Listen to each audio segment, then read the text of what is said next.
അപ്പം പറയാണ്, അപ്പം ബ്ലാങ്കാണോ ഈശ്വരൻ? അല്ല. അതെങ്ങനെ മനസ്സിലായി? കാരണം അപ്പോഴും എൻ്റെ മനസ്സിൽ ഒന്നുമില്ല എന്നൊരു ബോധം നിങ്ങൾക്ക് എവിടുന്ന് കിട്ടി? മനസ്സിനൊന്നുമില്ല എന്നുള്ളൊരു ബോധം ഉണ്ടാവണമെങ്കിൽ അപ്പോഴും നിങ്ങളുടെ ഉള്ളിലൊരു ചൈതന്യമുണ്ടല്ലോ, അത് തന്നെയാണ് ഈശ്വരൻ. പക്ഷെ എനിക്ക് ഗ്രഹിക്കാൻ പറ്റുന്നില്ലല്ലോ. വേണ്ട, തുടക്കത്തിൽ രൂപം പിടിച്ചു പോവും. എന്നിട്ട് അവിടെ എത്തുമ്പോൾ നിനക്ക് മനസ്സിലാവും നീ അന്ന് മനസ്സിലാക്കിയത് ശരിയായിരുന്നു. പക്ഷെ അന്ന് എത്താൻ പറ്റാത്തതിന് കാരണം അന്ന് അങ്ങനെയുള്ള ഒരു അവസ്ഥയെ ഗ്രഹിക്കാനുള്ള കഴിവ് ആർക്കില്ല? മനസ്സിനില്ല. ആ യോഗ്യത വന്നിട്ടില്ല. എന്നാൽ ആ യോഗ്യത വരും. നിരന്തരമായ അഭ്യാസത്തിലൂടെ യോഗ്യത വരും.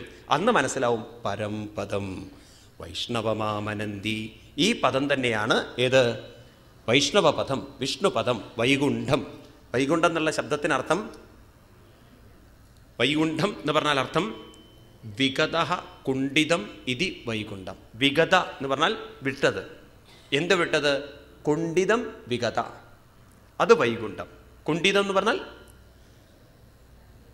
അതൊക്കെ മലയാളത്തിൽ ഉപയോഗിക്കുന്ന വാക്കുകളല്ലേ? ദുഃഖം, വിഷമം, അല്ലെങ്കിൽ ഭയം, ഇങ്ങനെയൊക്കെയുള്ള മനസ്സ് ഉള്ളതിനെയാണ് കുണ്ഠിതമുള്ള മനസ്സ്. അത് വിട്ടത്, അത് വിഗതമായത്, അത് വിട്ടുപോയത് എന്ന് വെച്ചാൽ ഒരു ദുഃഖവും ഒരു ഭയവും ബാധിക്കാത്ത മനസ്സിനെയാണ് വൈകുണ്ഠപദം എന്ന് പറയുക. ഇതൊക്കെ നമുക്ക് കൈവരിക്കാൻ സാധിക്കുന്നൊക്കെയാണ് ഭാഗവതം പറയുന്നത്. വയസ്സാകും തോറും ആകെ കുണ്ഠിതത്തിലാണ്. എന്നിട്ട് സ്വപ്നം കാണാണ് വൈകുണ്ഠത്തിലേക്ക് എപ്പോഴാ ഗുരുവായൂരപ്പ വിളിക്കുകയെന്ന്. ഗുരുവായൂരപ്പൻ പറയാണ്, ഞാൻ അങ്ങോട്ടൊന്നും വരണ്ട, നിന്റെ ഉള്ളിൽ തന്നെയാണ് ഈ വൈകുണ്ഠം എന്ന്. എന്നാ കണക്ക് തന്നെ ഭഗവാനെ ഈ ജന്മം. കാരണം ഈ ജന്മം ആകെ കുളത്തിലായിരിക്കുന്നത്, കുളത്തിലുമല്ല കുഴിയിലായിരിക്കുന്നത്. ഇനി ഇവിടുന്ന് ഭഗവാനെ അവിടെ നല്ലാതൊരു ശരണമില്ല. അതാണല്ലോ നമ്മൾ കുട്ടിക്കാലത്ത് പഠിച്ചു വെച്ചിരിക്കുന്നത്. നരകത്തിൽ നിന്നും അന്ന് നരകത്തിൽ തന്നെയാണ്. അന്നത് പൊങ്ങണ്ടേ ഒരു വട്ടം. ഭഗവാൻ പറയുന്നുണ്ട്, പടിയാറും കടന്നവിടെ ചെല്ലുമ്പോൾ. ഭഗവാനെ ഒരു പടി ആറിപ്പ കടക്കാൻ വയ്യ. ആ കുട്ടിക്കാലത്തൊന്നും അറിയില്ല ഏത് പടി, എത്ര പടി, എങ്ങനെയൊക്കെ ആരൊന്നും പറഞ്ഞു തരുന്നില്ലല്ലോ. അതുകൊണ്ട് മനസ്സിലാക്കി വെക്കൂ, ഇതൊന്നും പുറമേയല്ല നടക്കേണ്ടത്. ഇതൊക്കെ അവനവൻ്റെ ഉള്ളിൽ തന്നെ നടക്കേണ്ട കാര്യമാണ്. നമ്മൾ തന്നെ നിശ്ചയിക്കണം, ഈ ജന്മം എനിക്ക് വൈകുണ്ഠത്തിലെത്തണോ വേണ്ടയോ എന്ന്. എല്ലാവർക്കും പാസ്പോർട്ട് തന്നിരിക്കുകയാണ്. ഇനി വിസ നിങ്ങൾ ഓക്കെ ആക്കിയാൽ മതി. തയ്യാറാണോ? ആണോ? ഈ ജന്മം നമ്മൾ എവിടെ എത്തിച്ചേരണം? വൈകുണ്ഠത്തിൽ എത്തിച്ചേരണം. വൈകുണ്ഠത്തിൽ എത്തിച്ചേരൊന്നും വേണ്ട, നമ്മളിവിടെ ഒന്ന് റെഡി ആക്കിയാൽ നിങ്ങൾ വൈകുണ്ഠത്തിൽ തന്നെയാണ്. എന്നേതി നേതി സൃക്ഷവ വിസർജ്യതൗരാജ്ഞമനന്യ സൗഹൃദ കൃതോപഗുഹ്യാർക്കപദം പദേ പദേ. അതുതന്നെയാണ് ഭഗവാൻ ഇരിക്കുന്ന ആ പരമമായ പദം എന്ന് മനസ്സിലാക്കിക്കൊണ്ട് അങ്ങനെ നമ്മുടെ മനസ്സിനെ അവിടെ ഉറപ്പിച്ചുകൊണ്ട് തസ്മാൽ ഭ്രുവോന്തരമുന്നയേത നിരുദ്ധ സപ്തായനതോന്നപേക്ഷ സ്വിത്വാ മുഹൂർത്താർദ്ധമകുണ്ഡദൃഷ്ടേ നിർവിദ്യമൂർധൻ വിസുധേൽ പരം ഗതാ. തസ്മാൽ ഭ്രുവോ അന്തരമുന്നയേത നിരുദ്ധ സപ്തായതനതോന്നപേക്ഷ സ്ഥിത്വാ മുഹൂർത്താർദ്ധമകുണ്ഡദൃഷ്ടേർ നിർഭിദ്യമൂർധൻ വിസർജൽ പരം ഗതാ. ഇപ്രകാരം സ്ഥിത്വ, ആ പരമമായ അവസ്ഥയിൽ, അതായത് സമാധിയിൽ, അതായത് സമത്വബുദ്ധിയിൽ, അതായത് ഭഗവാന്റെ ഭാഷയിൽ പറഞ്ഞാൽ സമത്വം യോഗ ഉച്ചതേ.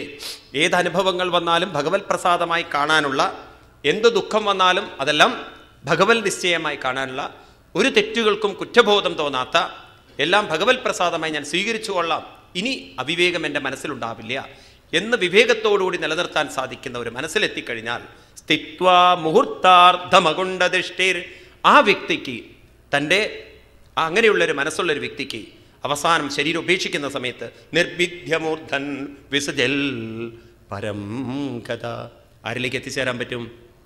പരമമായ പദത്തിലേക്ക് എത്തിച്ചേരാൻ സാധിക്കും. ഈ മരണം എന്ന് പറയുന്ന പ്രോസസ്സ് എന്താണ് ശരിക്കും ഹിന്ദു സംസ്കാരത്തിൽ നമ്മളെ പഠിപ്പിച്ചു തരുന്നത്? വളരെ ശ്രദ്ധിക്കണം, അപ്പോൾ ഈ പറയുന്നത് മനസ്സിലാവും നിങ്ങൾക്ക്. അതായത് മരണം മനസ്സിനില്ല, മരണം ശരീരത്തിലേ ഉള്ളൂ. ഈ ശരീരം വാസ്തവത്തിൽ ജനിച്ച അന്ന് മുതൽ മരിച്ചുകൊണ്ടിരിക്കുകയാണ്. മെഡിക്കൽ സയൻസ് പ്രകാരം ചിന്തിക്കുകയാണെങ്കിൽ തന്നെ ഓരോ നിമിഷവും ഒരു സെല്ല് ജനിക്കുന്നുണ്ട്, ഒരു സെല്ല് മരിക്കുന്നുണ്ട്. അപ്പോൾ ഈ ശരീരം ക്രമേണ മരിച്ച് ഒരു ദിവസം പരമമായൊരു മരണം, അതായത് എല്ലാ സെല്ലുകളുടെയും പ്രവർത്തനം നിന്ന് അത് മണ്ണിലേക്ക് പോകും. അപ്പം മരിച്ചുകൊണ്ടിരിക്കുന്ന ശരീരത്തോടാണ് മനസ്സ്, മരണമില്ലാത്ത മനസ്സ് ഒട്ടി നിൽക്കുന്നത്, പിടിച്ചു നിൽക്കുന്നത്. മനസ്സിന് മരണമില്ല, ശരീരത്തിന് മരണമുണ്ട്. കാലമായാൽ ഈ ശരീരത്തിന് കാലം ഒരു ഡേറ്റ് വെച്ചിട്ടുണ്ട്. ഓരോ മെഡിസിൻ്റെ ബോട്ടിലിൻ്റെ മുകളിലും ഒരു എക്സ്പയറി ഡേറ്റ് ഉള്ളതുപോലെ നമ്മുടെയൊക്കെ ബോഡിയിൽ എക്സ്പയറി ഡേറ്റ് പ്രിൻ്റ് ചെയ്ത് കഴിഞ്ഞു, ഇനി നിങ്ങൾക്ക് മാറ്റാൻ പറ്റില്ല. ആ ഒരു എക്സ്പയറി ഡേറ്റ് വന്നാൽ ആര് പോണം? ശരീരം പോണം. പക്ഷെ മനസ്സ് വിട്ടിട്ടില്ല എങ്കിൽ ആ മനസ്സിനെ ബലാത്കാരേണ ആർക്ക് വിടേണ്ടി വരും? ശരീരത്തിന്. ശരീരം മനസ്സിനെ വിട്ടാൽ ആ മനസ്സ് പ്രേതാത്മാവായി തീർന്നു. അവരെയാണ് നമ്മുടെ ഭാരതീയ സംസ്കാരത്തിൽ പ്രേതങ്ങൾ എന്ന് വിളിക്കുന്നത്. അതായത് അത്രയും ശരീരത്തോട് അറ്റാച്ച്മെൻ്റ് ഉണ്ടാക്കി മനസ്സ് വേദനയോടെ, ദുഃഖത്തോടെ, പരിഭവത്തോടെ, കഷ്ടപ്പാടോടെ, ദുരിതത്തോടുകൂടി പോവുകയാണെങ്കിൽ വേദനയും ദുരിതവും കഷ്ടപ്പാടും നിറഞ്ഞ മനസ്സുകളുള്ളവരെ പ്രേതാത്മാക്കൾ. ശ്രദ്ധിക്കൂ, പറഞ്ഞാൽ മനസ്സിലാവും. ഒരമ്മ പ്രസവം കഴിഞ്ഞ് 3 കൊല്ലം കുട്ടിയെ വീട്ടിൽ ശുശ്രൂഷിച്ച് വളർത്തിയതിന് ശേഷം 3-ാമത്തെ വർഷം ജോലിക്ക് തുടർന്ന് പോകാൻ നിശ്ചയിച്ചു. ആ 3-ാമത്തെ വർഷം അമ്മ പോകുന്ന സമയത്ത് ആ കുട്ടിക്കൊരു വേദന ഉണ്ടാവുമോ അമ്മയെ വിടാൻ? ആ അമ്മയ്ക്കൊരു വേദന ഉണ്ടാവുമോ? അമ്മയ്ക്ക് പോയേ പറ്റുള്ളൂ. അമ്മ ശരീരമാണെന്ന് വിചാരിക്കുക, കുട്ടി മനസ്സാണെന്ന് വിചാരിക്കുക. അമ്മ പോയാലും ആരിരുന്ന് കരയും? കുട്ടി ഇരുന്ന് കരയും. ഇങ്ങനെ കരഞ്ഞുകൊണ്ട്, വേദനിച്ചുകൊണ്ട്, ദുരിതമടിഞ്ഞുകൊണ്ട് ശരീരത്തിൽ നിന്നും വിമുക്തമായ മനസ്സിനെയാണ് പ്രേതാത്മാക്കൾ എന്ന് പറയുന്നത്. എന്നാൽ ഏതൊരു വ്യക്തിയുടെ മനസ്സാണോ ശരീരബോധത്തിൽ നിന്നും ഭഗവത് ബോധത്തിലേക്ക് ഉയർത്തി സമബുദ്ധിയിലെത്തിയിരിക്കുന്നത്, അവർക്ക് ശരീരം പോയാലും പ്രശ്നമില്ല. കാരണം അത്രമാത്രം അവർ ശരീരബോധത്തിൽ നിന്നും ഭഗവത് ബോധത്തിലേക്ക് ഉയർന്നവരാണ്. ഭഗവത് ബോധത്തിലേക്ക് ഉയർന്ന മനസ്സിന് അവസാനം ആ മനസ്സുണ്ടല്ലോ, പരിപൂർണമായി ഈശ്വര വിചാരത്തിലേക്ക് എത്തിക്കഴിഞ്ഞാൽ പിന്നെ ആ മനസ്സ് ബാക്കിയില്ല. അത് ലയിച്ച് എവിടെ എത്തിക്കഴിഞ്ഞു? ഭഗവാനിൽ എത്തിക്കഴിഞ്ഞു. പിന്നെ ഈ ശരീരത്തിൽ നിന്ന് പോവാനുള്ളത് പ്രാണവായു മാത്രമാണ്. ആ പ്രാണവായു അത് മൂർധാവിലൂടെ പോകുന്നതാണ്.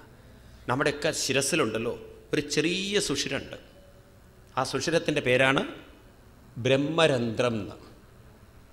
മനസ്സിലായില്ല സ്വാമി?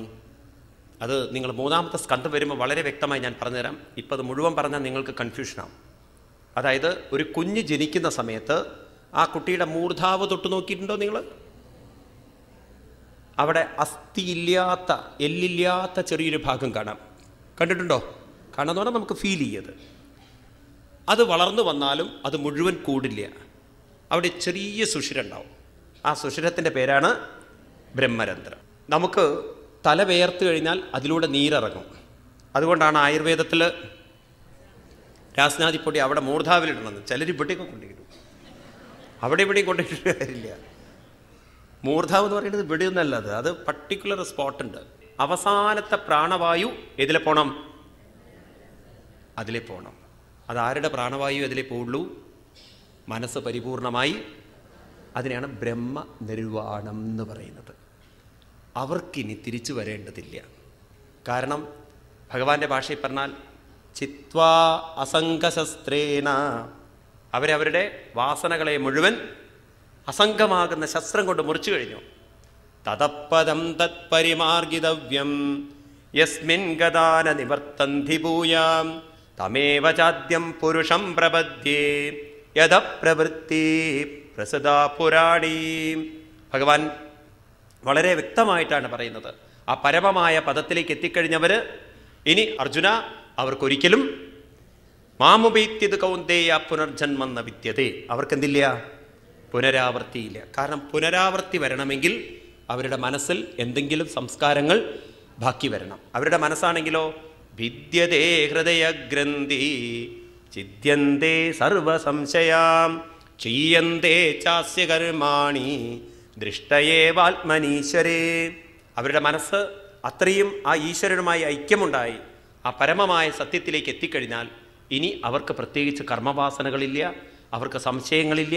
അവരെത്തേണ്ടടുത്ത് എത്തിക്കഴിഞ്ഞവരാണ്. ഇനി എന്തിനു വരണം? അവർക്ക് വരേണ്ട ആവശ്യമില്ല. രമണ മഹർഷി പറയും ആത്മദർശനം ഈശദർശനം.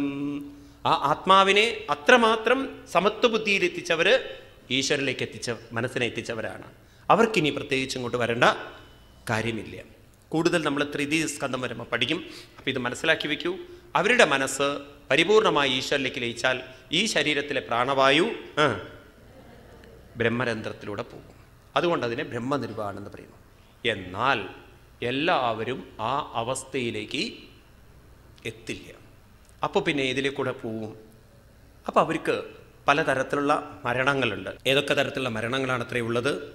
ആരുടെ മനസ്സാണോ കുറേ ആധ്യാത്മിക വിചാരത്തിൽ ജീവിച്ച് ശരീരത്തോടുള്ള അടുപ്പം കുറച്ച് പോകുന്നവർ, അവർ വളരെ ആധ്യാത്മികമായി ഉയർന്നവർ, അവരവസാനം മരിക്കുന്ന സമയത്ത് അവരുടെ മനസ്സും അവരുടെ പ്രാണനും രണ്ടും ഒരുമിച്ച് പോവും.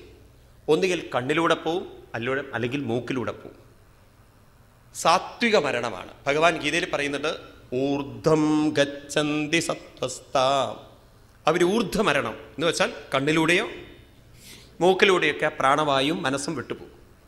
എന്നാൽ ഈ ലോകം അനുഭവിച്ച് ഈ ശരീരത്തിൻ്റെ സുഖം തൃപ്തി വന്നിട്ടില്ല, ഇന്ദ്രിയ സുഖങ്ങളൊന്നും തൃപ്തി വന്നിട്ടില്ല, ഇനിയും പലതും അനുഭവിക്കണമെന്ന വാസനകൾ ഉള്ളിൽ കിടക്കുന്നുണ്ടെങ്കിൽ ആ ആസക്തിയുടെ പ്രതീകമാണ്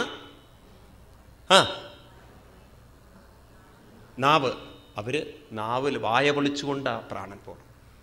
എന്നാൽ മറ്റുള്ളവരെ വേദനിപ്പിച്ച് മറ്റുള്ളവർക്ക് ദുഃഖവും കൊടുത്ത് അവസാനം കുറ്റബോധത്തിലും ദുഃഖബോധത്തിലും വിഷമത്തിലും ശരീരം ഉപേക്ഷിക്കുന്നവർക്കുണ്ടല്ലോ, പ്രാണവായു മുകളിലേക്ക് വരില്ല. കാരണം കഫം നിറഞ്ഞ് ആകെ അസ്വസ്ഥമായി അവരുടെ പ്രാണവായുവും മനസ്സും മലദ്വാരത്തിലൂടെ തന്നെ പോകണം, മൂത്രദ്വാരത്തിലൂടെ പോകണം. ഊർധ്വം ഗച്ഛന്തി സത്വസ്ഥ മധ്യേ തിഷ്ഠതി രാജസ അതോ ഗച്ഛന്തി താമസ. തമോ ഗുണമുള്ളവർ ഇതിലെ പോകണം, താഴേക്കൂടെ പോകണം. അപ്പം നമ്മുടെ മനസ്സിന് മുകളിലൂടെ പോകാൻ സാധിക്കും, കണ്ണിലൂടെയും മൂക്കിലൂടെയും പോകാൻ സാധിക്കും, നാവിലൂടെ പോകാൻ സാധിക്കും, താഴേക്കൂടെയും പോകാൻ സാധിക്കും. അതുകൊണ്ട് ഈ തരത്തിലുള്ള ഈ ശരീരത്യാഗങ്ങളൊക്കെ ഈ മനസ്സിന് സാധിക്കുമെങ്കിൽ ഏതൊരു വ്യക്തിയാണോ മനസ്സിനെ സമബുദ്ധിയിലെത്തിച്ച് അവിടെ എത്തിക്കുന്നത് അവരുടെ കാര്യം പറയേണ്ട ആവശ്യമില്ല. അവരാണ് ശരിക്കും മുക്തന്മാർ. ആദ്യം അവർ ജീവൻ മുക്തന്മാരായി, രണ്ടാമത് ബ്രഹ്മനിർവാണം കൈവരിച്ചവരായി. എന്നാൽ എല്ലാവർക്കും അവിടെ എത്താൻ പറ്റിയിട്ടില്ലെങ്കിലോ അപ്പം അവരുടെ അവസ്ഥ എന്തായിരിക്കും? വിഷമിക്കേണ്ടതില്ല. ഇതേ ചോദ്യം അർജുനനും ചോദിക്കുന്നുണ്ട് ഗീതയിൽ. 6-ാം അധ്യായത്തിൽ കേട്ടിട്ടുണ്ടാവും നിങ്ങൾ. അർജുനൻ ചോദിക്കുന്നുണ്ട്, ഭഗവാനെ, അയതി ശ്രദ്ധയോപേതാം യോഗാൽ ചലതി മാനസാം അപ്രാപ്യ യോഗ സംസിദ്ധിം കാംഗതിം കൃഷ്ണ ഗച്ഛതി. കൃഷ്ണ, ഇതാണ് എൻ്റെ ചോദ്യം. അങ്ങ് പറഞ്ഞതുപോലെ എൻ്റെ മനസ്സ് ആ പരിപൂർണമായി സമബുദ്ധിയിലെത്തിയിട്ട് ആ ഒരു അവസ്ഥയിലേക്ക് എത്തിയിട്ടില്ല എങ്കിൽ, യോഗാൽ ചലിത മാനസ, ഇടയ്ക്ക് എൻ്റെ മനസ്സ് യോഗത്തിൽ നിന്ന് താഴോട്ട് പതിച്ചിട്ടുണ്ടെങ്കിൽ, അപ്രാപ്യ യോഗ സംസിദ്ധിം, മനസ്സിലാവുമല്ലോ, യോഗ സംസിദ്ധിം അപ്രാപ്യ, അങ്ങ് പറഞ്ഞതുപോലെ സമബുദ്ധിയൊന്നും കൈവരിക്കാൻ സാധിച്ചിട്ടില്ലെങ്കിൽ, കാ ഗതി കൃഷ്ണ ഗച്ഛതി, ഏത് ഗതിയാണ് കൃഷ്ണ സംഭവിക്കുക? അതിന് ഭഗവാൻ 6-ാം അധ്യായത്തിൽ 37 ആ ശ്ലോകങ്ങളിലൊക്കെ പറയും, അർജുന, ഈ കാര്യം നീ മനസ്സിലാക്കി വയ്ക്കൂ. പാർത്ഥനൈവേഹ നാമുത്ര വിനാശത്തസ്യ വിദ്യതേ നഹി കല്യാണഗച്ഛിൽ ദുർഗതിം താദഗച്ഛതി. ഇത് 6-ാമത്തെ അധ്യായത്തിൽ 40-ാമത്തെ ശ്ലോകമാണ്. പാർത്ഥ, ഏ അർജുന, ന ഇഹ അമുത്ര, നീ മനസ്സിലാക്കൂ അർജുന, വിനാശത്തസ്യന വിദ്യതേ. ഏതൊരു വ്യക്തിയാണോ കുറേയൊക്കെ ആധ്യാത്മിക സംസ്കാരങ്ങൾ ചിട്ടയോടുകൂടിയിട്ട് ജീവിതത്തെ കൊണ്ടു നടന്നത്, കുറേയൊക്കെ തൻ്റെ മനസ്സിനെ ഭഗവത് വിചാരത്തോടുകൂടി ഉയർത്തിയിട്ടുള്ളത്, പരിപൂർണമായവർക്ക് സമബുദ്ധിയിലെത്തിക്കാൻ സാധിച്ചിട്ടില്ലെങ്കിലും ആ അവസ്ഥയിലേക്ക് എത്തിക്കാൻ സാധിച്ചില്ലെങ്കിലും, ഒന്ന് ഞാൻ ഉറപ്പിച്ച് പറയാം, അവർക്കൊരിക്കലും ദുർഗതിം താത നഗച്ഛതി, എന്തുണ്ടാവില്ല? ദുർഗതി ഉണ്ടാവില്ല. ഭഗവാൻ ഗ്യാരണ്ടി തരിക നമുക്ക്, നിങ്ങൾ വിഷമിക്കേണ്ടതില്ല എന്ന്, നിങ്ങൾക്കൊന്നും ദുർഗതി ഉണ്ടാവില്ല. പിന്നെ എന്ത് ഗതിയാ ഭഗവാനെ? അതോ ഗതി അല്ലെങ്കിൽ പിന്നെന്ത് ഗതി? ഭഗവാൻ പറയണു അവർക്കുള്ള ഗതി എന്താണെന്ന് ചോദിച്ചു കഴിഞ്ഞാൽ, ഭഗവാൻ അവരെ ഒന്ന് ഉറപ്പിച്ചുകൊണ്ട് പറയുകയാണ്, അവരുടെ മനസ്സിനെ എങ്ങോട്ട് ഉയർത്തും? ഭഗവാൻ പറയണു, പ്രാപ്യ പുണ്യകൃതാൻ ലോകാൻ ഉഷിത്വാ ശാശ്വതീ സമാ ശുചീനാം ശ്രീമതാം ഗേഹേ യോഗഭ്രഷ്ടോപി ജായതേ. ശുചീനാം ശ്രീമതാം ഗേഹേ, ശുചിത്വമുള്ള, ശുചിത്വം എന്ന് പറഞ്ഞാൽ ആത്മീയ സംസ്കാരമുള്ള സമ്പൽ സമൃദ്ധിയുള്ള ആളുകളുടെ വീട്ടിൽ യോഗഭ്രഷ്ടോ വിചാര, യോഗത്തിൽ നിന്നും ഭ്രഷ്ടനായി ജനിച്ചവനായിത്തീരുന്ന, അതായത് അവൻ കുട്ടിക്കാലം മുതൽക്ക് തന്നെ അവൻ്റെ ആത്മീയ സംസ്കാരം വളർത്തിക്കൊണ്ടുവരാൻ പറ്റുന്ന ഒരു കുലത്തിലാവും അവൻ ജനിക്കുന്നത്. ഇനി ഭഗവാൻ പറയാണ്, ചിലവരാണെങ്കിലോ അതീവ ഭാഗ്യമുള്ളവരായി തീരും. അവരുടെ ജീവിതമോ അഥവാ യോഗിനാമേവ കുലേ ഭവതി ധീമതം, അല്ലെങ്കിൽ അതിനേക്കാളും വലിയ ഒരു സംസ്കാരമുള്ള ഒരു കുലത്തിൽ അവർ വന്ന് ജനിക്കും. എന്തു വന്നാലും ശരി, അവർക്കൊരിക്കലും എന്തില്ല, ദുർഗതിയില്ല. ഇത് നമ്മൾ നല്ലവണ്ണം മനസ്സിലാക്കിക്കൊള്ളണേ. നമുക്കൊരിക്കലും വിഷമം തോന്നരുത്. അയ്യോ, ഞാനിനി ഇത്രയൊക്കെ പ്രായമായില്ലേ, ഇനി ഈ പ്രായമായിട്ടൊക്കെ ഞാനത് കൊണ്ട് നടന്നാൽ നടക്കുമോ, അല്ലെങ്കിൽ അവിടെ എത്തുമ്പോൾ എനിക്കിതൊക്കെ കൈവരിക്കാൻ പറ്റുമോ എന്നുള്ള സംശയങ്ങളൊന്നും വേണ്ട.